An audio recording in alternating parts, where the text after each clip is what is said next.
Senator Thom Tillis's decision not to seek re-election has taken what was already expected to be a blockbuster Senate race in North Carolina and supercharged it. Tillis drew the ire of the president for opposing his mega budget bill and lamented that Congress's independent thinkers are, in his words, an endangered species. And now, without an election to worry about, he is not mincing words. Republicans are about to make a mistake on health care and betraying a promise.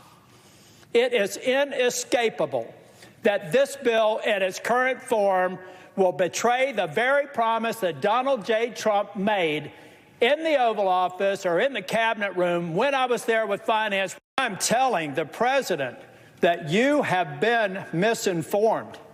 You supporting the Senate mark will hurt people who are eligible and qualified for Medicaid. NBC News reports that among the Republicans considering a run to replace Tillis is the president's daughter-in-law, Lara Trump.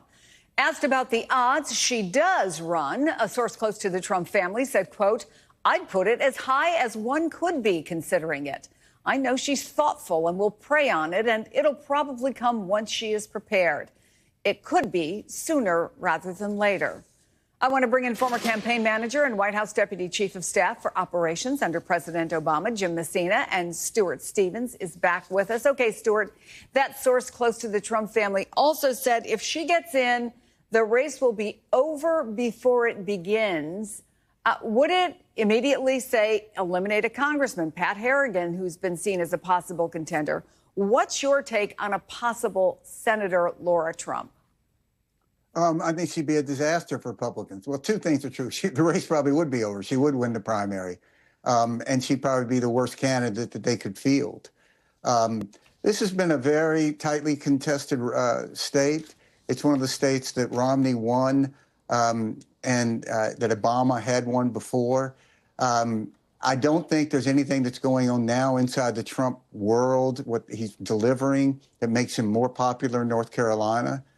Thom Tillis is sort of a tragic figure to mine. I think he's a very decent man, has an interesting background, moved around all his life, never went to the same high school 2 years in a row, has a real sense of humanity, and yet he became a Trumper. It reminds me of the quote Churchill said about Chamberlain. You had a choice between dishonor and war. You chose dishonor, and you will have war. And there's just so many Republicans like him. So now he's speaking what I think he's always felt, and you can hear in his voice that it's very passionate. Boy, was he passionate. Jim, even prior to that announcement, the North Carolina Senate seat, as you know, was a top target for Democrats who need a net gain of 4 seats to control the Senate. Does the fact that he's gone, does the fact that Lara Trump might get in change Democratic strategy, or will no one know until we hear from a popular former Democratic governor and whether he's going to run or not? Boy, Chris, I have some bipartisan agreement with Stuart on this one. Like, Lara Trump is a dream for Democrats. I think she will lose that seat because she won't be able to. What is it about her? Yeah, tell me. She will not be able to separate herself from Donald Trump and all the things he just did. A normal candidate can come out there and say, look, I disagree with the president on a couple of things. I'm a different kind of Republican. The way Thom Tillis won 2 very, very close Senate races. He won by less than 2 points last time. This is a state that Trump only won by 3 points in the last election. It is the prototypical swing state. And Lara Trump will just own all the anger at what President Trump is doing to these voters. I think that Tillis clip you showed on the floor, you're going to see that in a whole bunch of campaign ads. And to your point, the Democratic Party is waiting to hear from on high with the wildly popular former governor, Roy Cooper, trying to decide whether or not he's going to run. It looks like he will. That is a very big moment. And I think if he looks at this race and looks at Lara Trump as his possible opponent, he's going to say, oh, hell yes. Well, Jim, let me ask you a little bit more about Tillis, because fed-up members of Congress, as you well know, aren't limited to Republicans. And members of Congress being fed up, frankly, isn't unique to 2025. But having said that, members of the Senate have long felt powerful, and frankly, for pretty good reason. Are those days, if not gone, fast disappearing? Certainly in the Republican Party, they are, Chris, and you're having more people retire because all they're doing, to Stuart's point, is doing what Donald Trump tells them to do.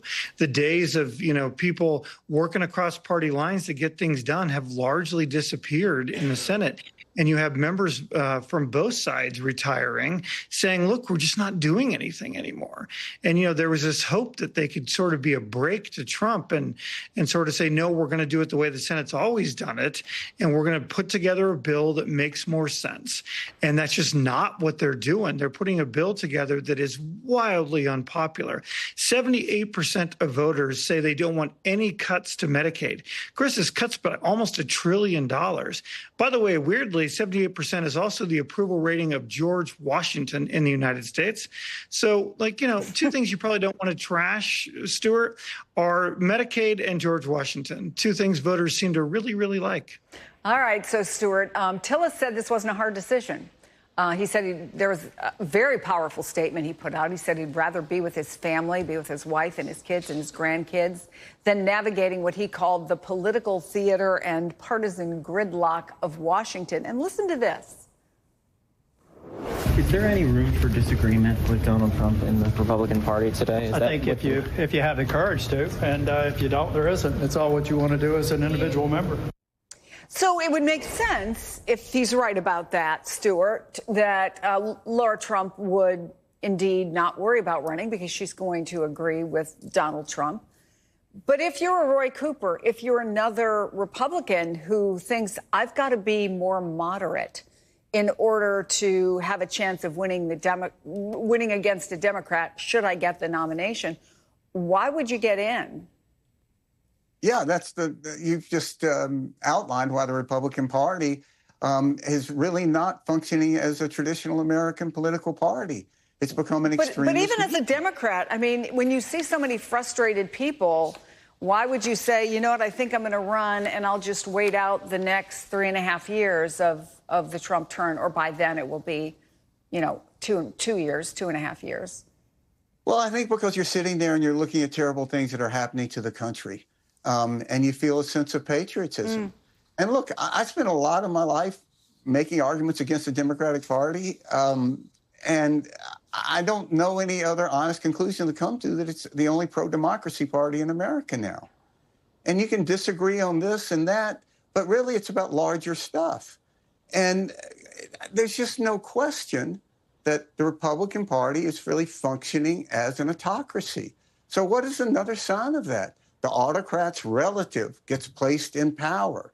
That's how things go in Russia, North Korea. It's not a traditional American sort of system here.